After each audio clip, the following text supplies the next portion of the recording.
So I have a few more slides on the details of the process that has now started for many projects, meaning the preparation of the grant, the phase we called earlier the negotiation.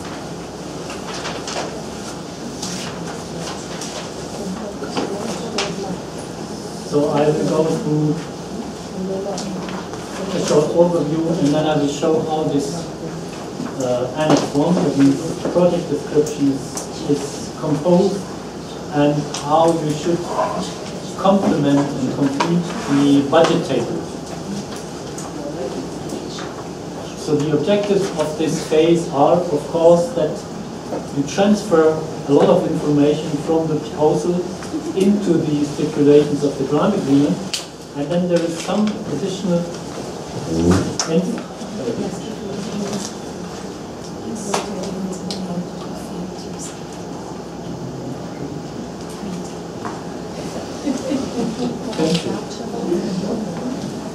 So there is some additional information on top of the proposal which we need.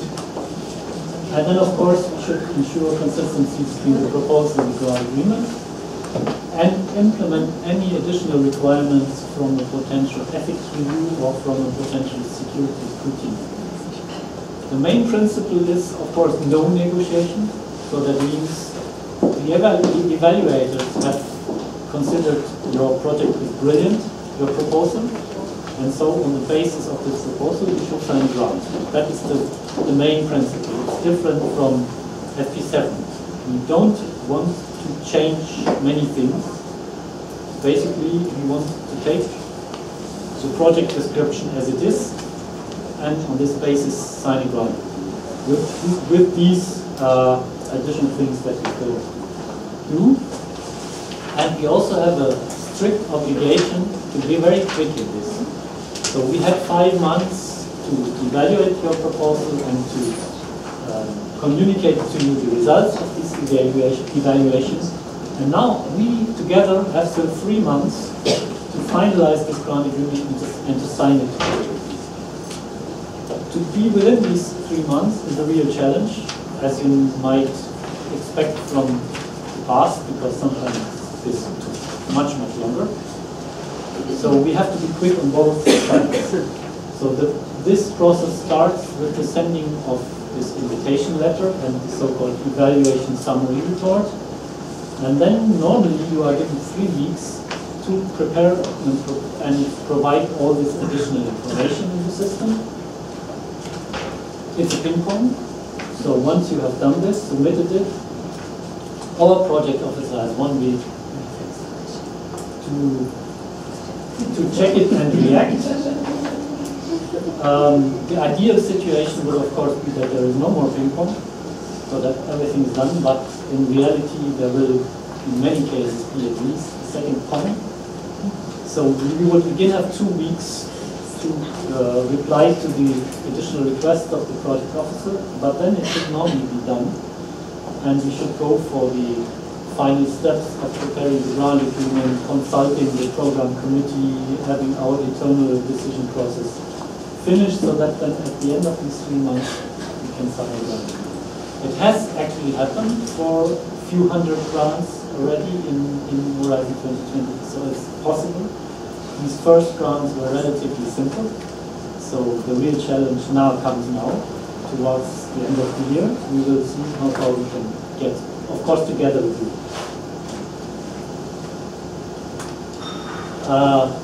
So the grant agreement will have nothing to do with the, so to say, the actual establishment of this grant agreement text. It will all be made in 99% of the cases automatically by the system based on the data that we put in.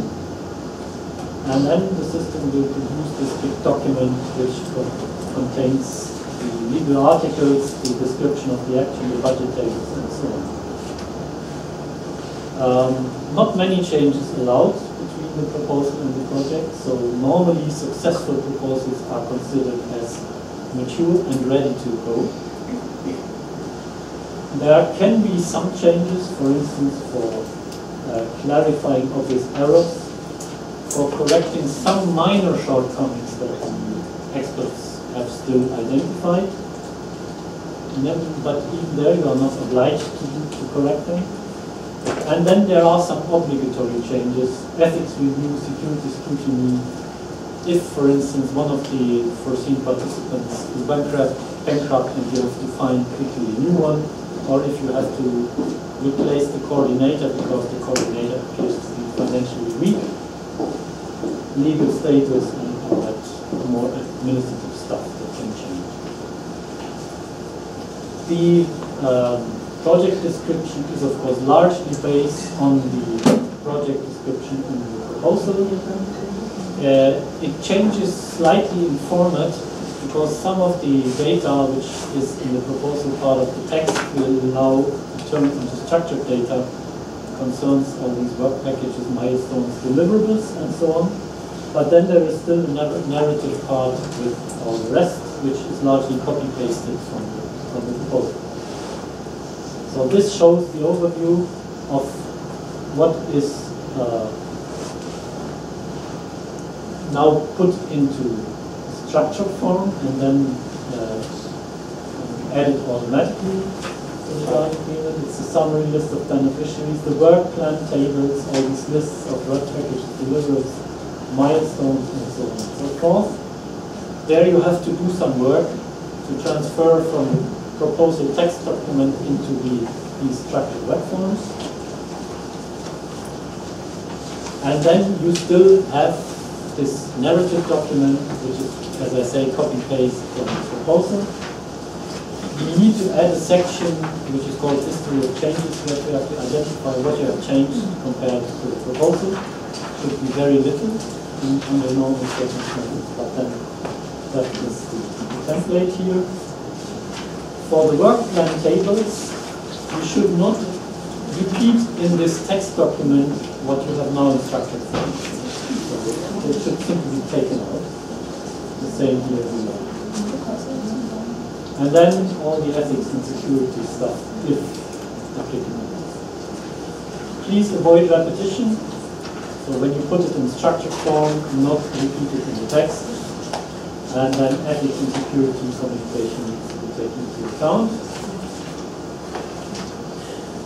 The requirements for ethics and security will be set by your project officer based on this ethics review or the security scrutiny, and you have to react to it by putting special information in the description of the project. There is more emphasis in Horizon 2020 on communication. That means bringing your research and your results closer to the general public. Have media activities, general newspapers, TV, and so on. That is different from the dissemination. The dissemination is that you could bring the results to the attention of the colleagues, researchers. So there are two different things. Yes. There is a sentence there which inform us in advance of communication activities expected to have a matter. Yes. We can't. Because if we speak with a journalist about a project, it will be published tomorrow or not. Yes. It's something which is very lively and very quick. We can inform afterwards and to inform us. Who is us? As the project officer? Yes. And it says activities expected to have a major media impact. So that is something understood where the research commissioner would feel embarrassed if he or she was not informed. So it's not about publication in a normal national news. So we are not concerned. Because the commissioner would have more about the Israeli press and so on. I'm not sure. If somebody finally invents the cold fusion, I think the commission, and this is within a EU-funded project. We are not in Euratom. Okay, another example. Sorry to if somebody finds the Euro Council. You know. Okay, you will know before. You will know about the. I would believe that the commissioner will know about the project before that the beneficiary knows that he was selected. No, but it's not the promise that you want to find a cure for cancer. If by magic it's somehow happens, then of course you want to be informed before you go to the world press. World press. Okay, that's okay. So now a bit more in for the details. So once you have been invited, you get this notification. You log in, you go to My Project, you click on the project, and what you find is this. And then you go into the system with many, many different elements which you have to complete. There is also, yes, it's a bit complicated, but it's a matter of the things. There is also a possibility now for chatting with your project so the messages function. This is a more informal, so to say, possibility for the coordinator to ask questions, to indicate problems, and so on and so forth. When I say informal, it's of course not completely informal. All this is recorded and visible to everybody in the project. Still the normal rules of politeness should be. Always to the project officer. It is to the project officer. The good thing is any coordinator contact can put messages, anyone having this role. And on the other side, everyone having in our organization the role of project officer can see it and can read. So it's no longer when somebody is absent, the email is not replied. There will always be somebody at the other side looking at it. So continuity is issue. And then if you go into it, you see that big thing. Each of these tabs here is a certain subsection where you have to provide information or not. It starts with the project summary, and then you have to go through all these different tabs here and complete certain information. It shows by default all the general information. The code for these icons is hopefully clear. The green tick means apparently, at least as far as the IT system can check, things are okay. Red cross means you cannot submit, there is something missing which is blocking the whole thing. Then there are things which are put for information, and might be some problem here, but it will not block you from submitting a session. There is also a function called validate, where the system tries to give you more information about all the problems that it finds. So it can be a long list, hopefully that list will become shorter and shorter when you work on it. So the beneficiary screen is this is a project that's very easy with just 4 participants. When you, in the real system, hover over these yellow buttons, you will get additional information. Yellow means not completely okay. In this case, it means the entity is validated, but there are some roles, for instance, the mir or the else are missing.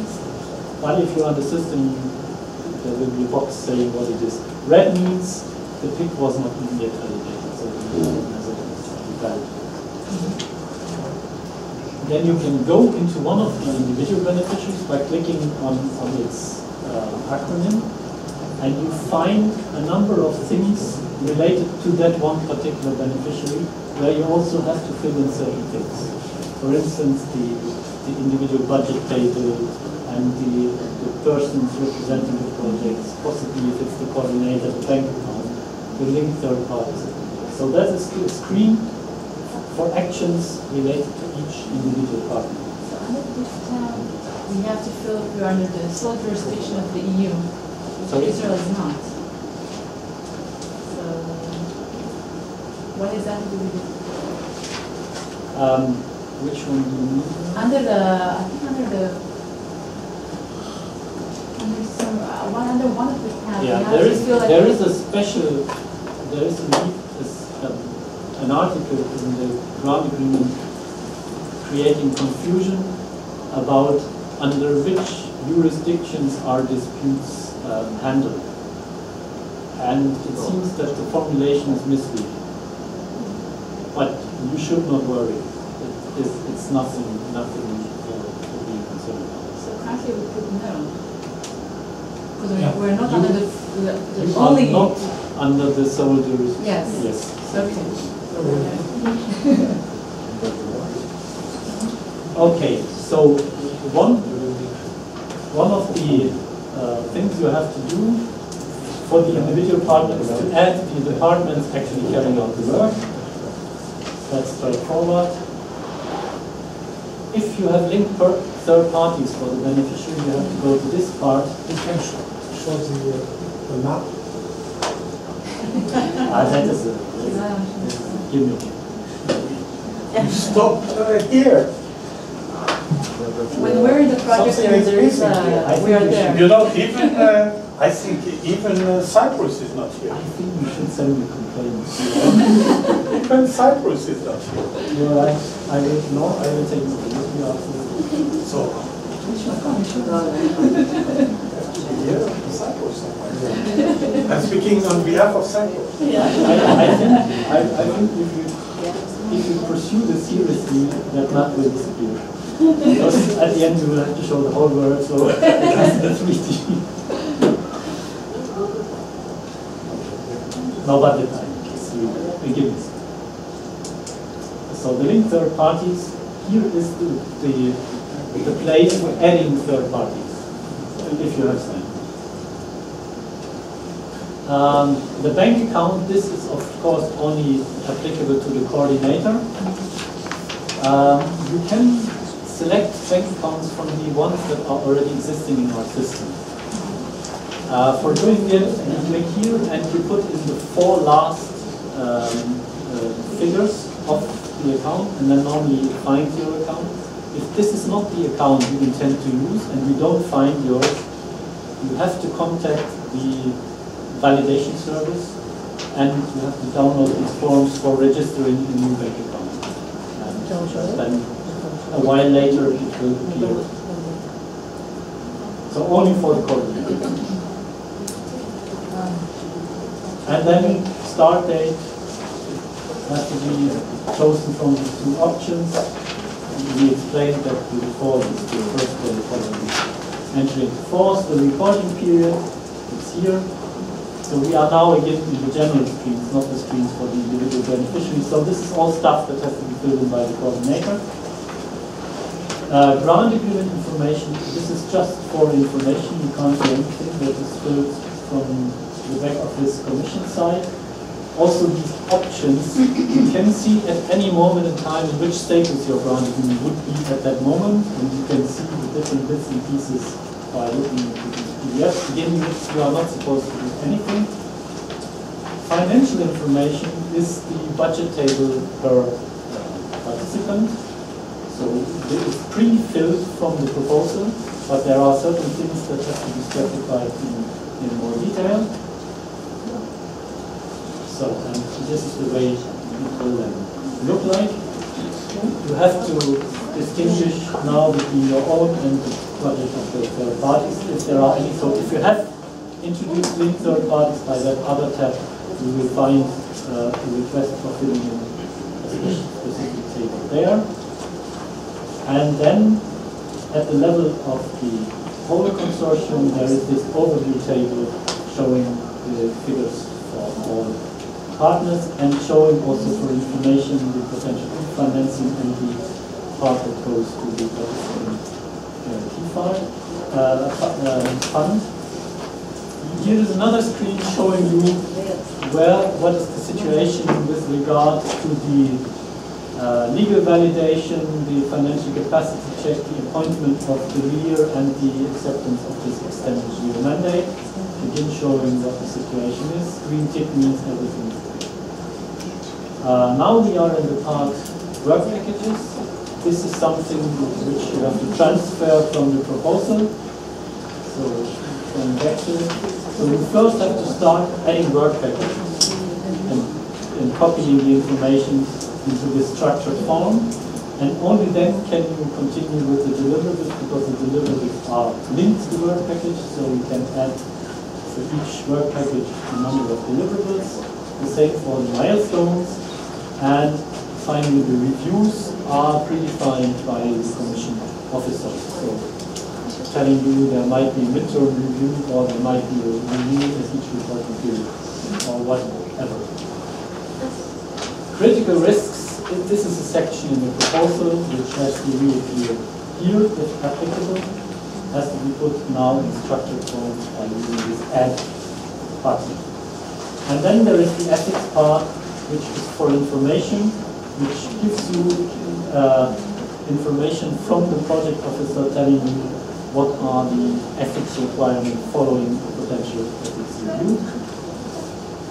And then finally, of course, you have to still upload a document, which is all the remaining narrative part of the technical description of the project, largely copy-pasted from the proposal. And you see that in this documents part, you have at any moment a version also of the grant agreement available for download. Of course, if you are in the middle of the process, that has no big value, because it's still all work in progress and draft. That's still its